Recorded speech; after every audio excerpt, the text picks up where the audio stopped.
ಮದ್ದೂರಿಗೆ BJP ನಿಯೋಗ ಭೇಟಿ ಕೊಟ್ಟಿದೆ. 7 ಸದಸ್ಯರನ್ನ ಒಳಗೊಂಡಂತಹ ಬಿಜೆಪಿ ನಿಯೋಗ ಮೊನ್ನೆ ಗಲಾಟೆ ಆದಂತಹ ಜಾಗ ಏನಿದೆ ಅಲ್ಲಿಗೆ ಭೇಟಿ ಕೊಟ್ಟಿದೆ. ಸ್ಥಳೀಯರ ಅಭಿಪ್ರಾಯವನ್ನು ಸಂಗ್ರಹಿಸ್ತಾ ಆ ಕಲ್ಲು ತೂರಾಟದಲ್ಲಿ ಗಾಯಗೊಂಡವರ ಸಾಂತ್ವನಕ್ಕೂ ಕೂಡ ಮುಂದಾಗಿದ್ದಾರೆ. ಬಿಜೆಪಿ ರಾಜ್ಯಾಧ್ಯಕ್ಷ BY ವಿಜೇಂದ್ರ ಅವರ ನೇತೃತ್ವದಲ್ಲಿ ಈ ಭೇಟಿ ಆಗ್ತಾ ಇರೋದು.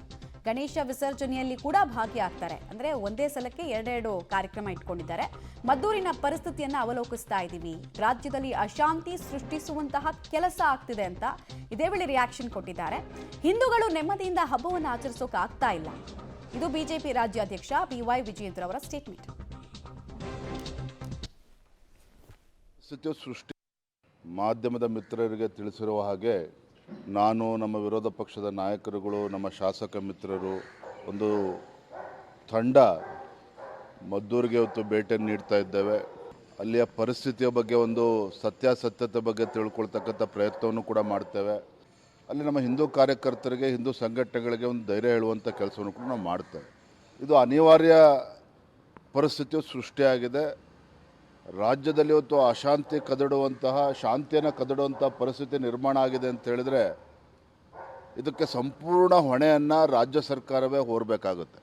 ನೋಡಿ, ಇವತ್ತು ಕಾಂಗ್ರೆಸ್ ಸರ್ಕಾರ ರಾಜ್ಯದಲ್ಲಿ ಬಂದಾಗಿನಿಂದ ಗಣೇಶನ ಹಬ್ಬವನ್ನು ಕೂಡ ಇವತ್ತು ನೆಮ್ಮದಿಯಿಂದ ಇವತ್ತು ಹಿಂದೂಗಳು ಆಚರಣೆ ಮಾಡೋದಕ್ಕೆ ಸಾಧ್ಯ ಇಲ್ಲ ಅಂತ ಹೇಳಿದರೆ, ಮದ್ದೂರು ಚಲೋ ವಿಚಾರದಲ್ಲಿ ಮೊನ್ನೆ ಗಣೇಶ ವಿಸರ್ಜನಾ ಸಮಯದಲ್ಲಿ ಸ್ವಲ್ಪ ಅಚಾತುರ್ಯವಾದ ಘಟನೆಗಳು ನಡೆದಿರ್ತಕ್ಕಂಥದ್ದು ಈಗ ಇಡೀ ರಾಜ್ಯಕ್ಕೆ ಗೊತ್ತಿರ್ತಕ್ಕಂಥ ವಿಚಾರ. ಇದು ಕಾಂಗ್ರೆಸ್ ತನ್ನ ವೋಟ್ ಬ್ಯಾಂಕನ್ನು ಇಂಟ್ಯಾಕ್ಟಾಗಿ ಇಟ್ಕೊಳ್ಬೇಕು ಅನ್ನೋ ಕಾರಣದಿಂದ ಕೆಲವು ರೀತಿಯ ಓಲೈಕೆಗಳನ್ನು ಪ್ರಾರಂಭ ಮಾಡಿದ್ರಿಂದ ಇಡೀ ರಾಜ್ಯದಲ್ಲಿ ಇವತ್ತು ಜನ ತೊಂದರೆಯನ್ನು ಅನುಭವಿಸ್ತಕ್ಕಂಥ ಒಂದು ಪರಿಸ್ಥಿತಿ ಉದ್ಭವ ಆಗಿದೆ. ಇದಕ್ಕೆ ನೇರ ಹೊಣೆ ಕಾಂಗ್ರೆಸ್ ಸರ್ಕಾರ. ಮದ್ದೂರಿನ ಗಣೇಶ ಉತ್ಸವದ ಸಂದರ್ಭದಲ್ಲಿ ನಡೆದಿರ್ತಕ್ಕಂಥ ಏನೊಂದು ಅಹಿತಕರ ಘಟನೆ ಇದೆ.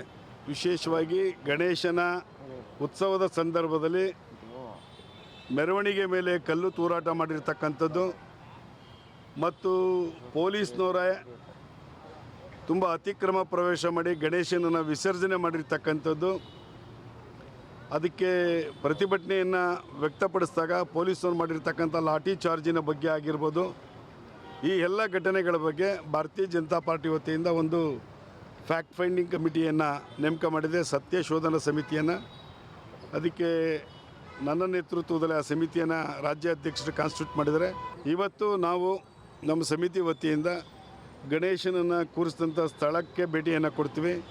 ಎಲ್ಲಿಂದ ಕಲ್ಲು ತೂರಾಟ ಮಾಡಿದರೆ ಅಲ್ಲಿಗೆ ನಾವು ಭೇಟಿಯನ್ನು ಕೊಡ್ತೀವಿ. ಮತ್ತು ಪೊಲೀಸರ